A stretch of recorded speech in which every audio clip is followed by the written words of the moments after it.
picking up where we left off. This is the ClevelandCashFlows direct method statement of cash flows preparation.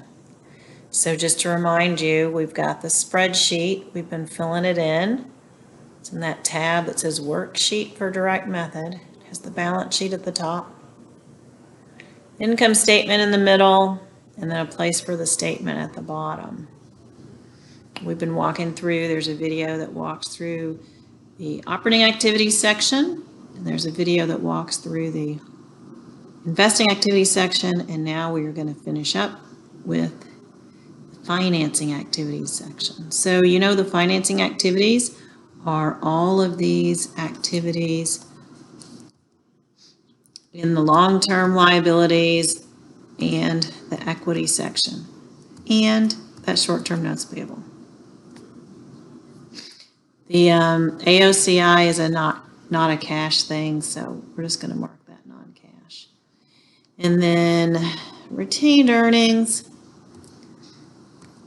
kind of think of it as operations and financing. If we were doing the indirect method, we would think about that using all of net income, but we're doing the direct method, so we're going to focus on the financing piece. All right, so we don't have any change in short-term notes. We're just looking for changes and explaining them based on what we find in the general ledger notes. So the long-term notes payable, we see that there was a decrease from the beginning of the year to the end of the year for $10,000. That would have happened with a debit. Let's make sure, and this is item S, by the way. Oops. Let's make sure in the general ledger that that's the only thing that happened, that there wasn't a borrowing and a settling.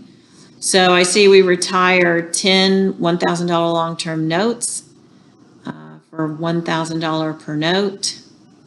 They were $1,000 face, so we didn't have any gain or loss. We just bought those, retired those for $10,000. So that is the only thing I see related to my long-term notes. So we had to pay out the cash to retire those, so I'm going to say this would be retirement of long-term notes. This was item S, that was $10,000.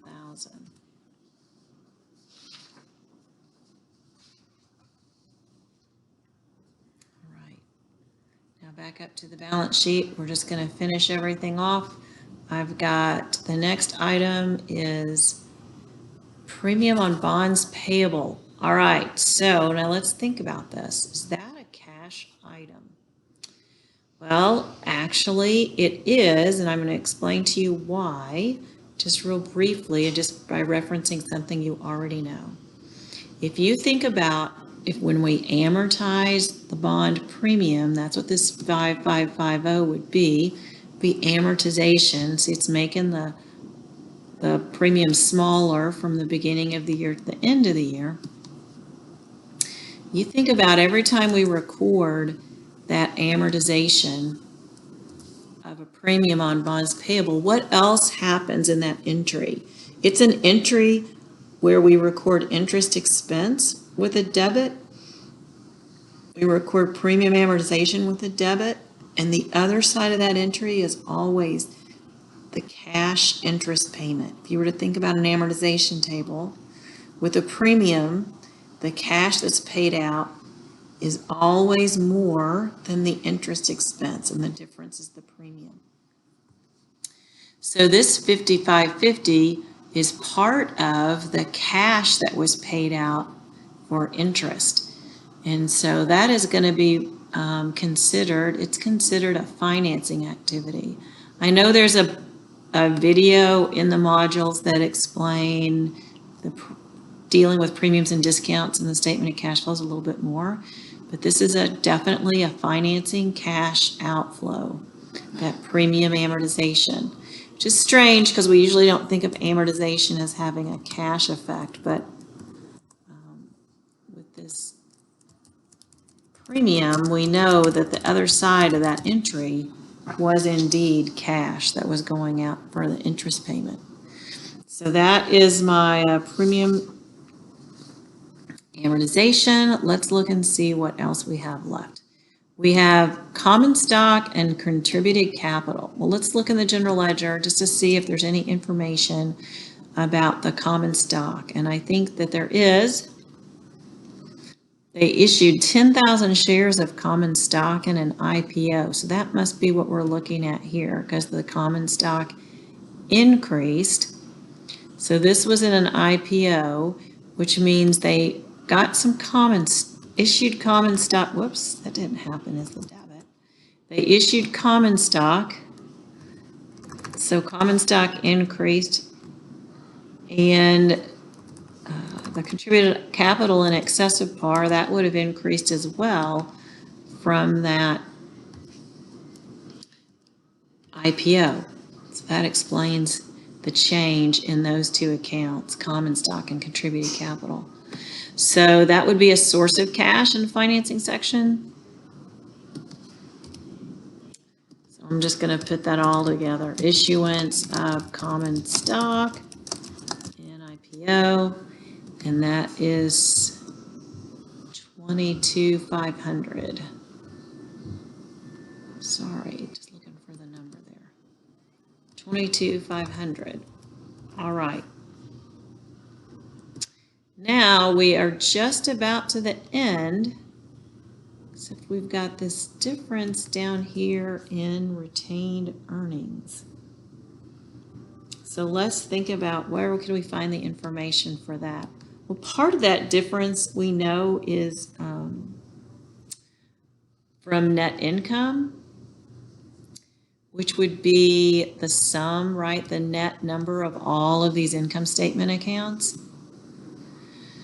But we know in our statement of cash flows, direct method, that's not going to be a part of our statement. So let's leave that for now. Let's just think about that would make it bigger. What would make it smaller would be dividends. So let's look and see if there are any dividends. Oh, it's the very first thing. Dividends paid to common shareholders were $24,300. $24,300. So this is going to be my item U. That is cash dividends paid. All right, cash dividends paid were $24,300.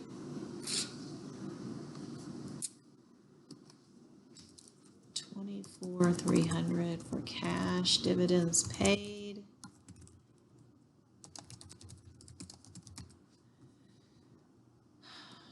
If I was to look, let's do this just to verify. The difference here, $55,850, that should be our income. Let's look on the income statement and just verify. Oh, it is. How nice. All right, well, I don't need to put that in the statement because I'm trying to keep these two columns, the debit and the credit column, to balance. And they should balance without me putting that number in there. So, because we have made sure as we go along that that is the case. All right, so here is my cash paid for financing activities. Basically, I'll let you know why that, I'll go back to that in just a second, why I don't need to put that number in there.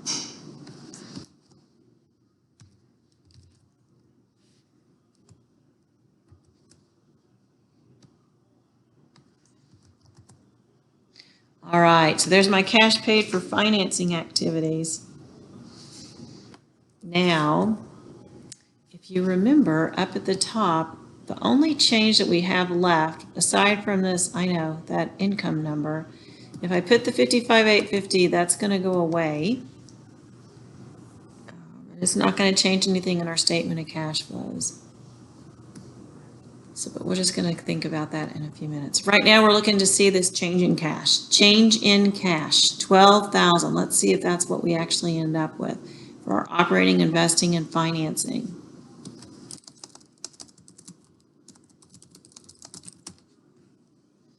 So I'm going to add up the cash from operating activities minus the cash paid for investing activities minus the cash paid for financing activities, and lo and behold, there's my change in cash. Yay, there's my change in cash. That is exactly what we wanted to happen. Now let's see why we don't need to include that 5,500, or yeah, the net income in here. I'm just going to add up all the little debits that I put in this schedule and see if the credits match. And they do. All right, so basically what happened is the other side of every one of these income statement items has already been debited or credited up here in the balance sheet. So if I put the 55,850 in there, it's going to throw out my check place right here. It's just my total check.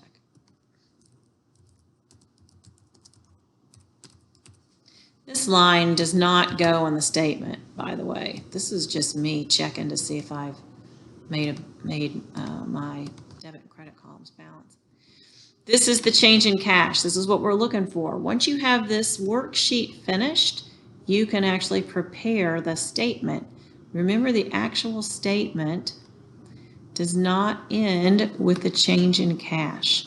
Just to finish it off, let me go ahead and move this out of the way. I'll move some columns in there. All right, what's going to be at the bottom of the statement once I have my change in cash? I'm going to have a couple of lines in here. One says beginning cash. This is how I prove to the world that I've done this correctly.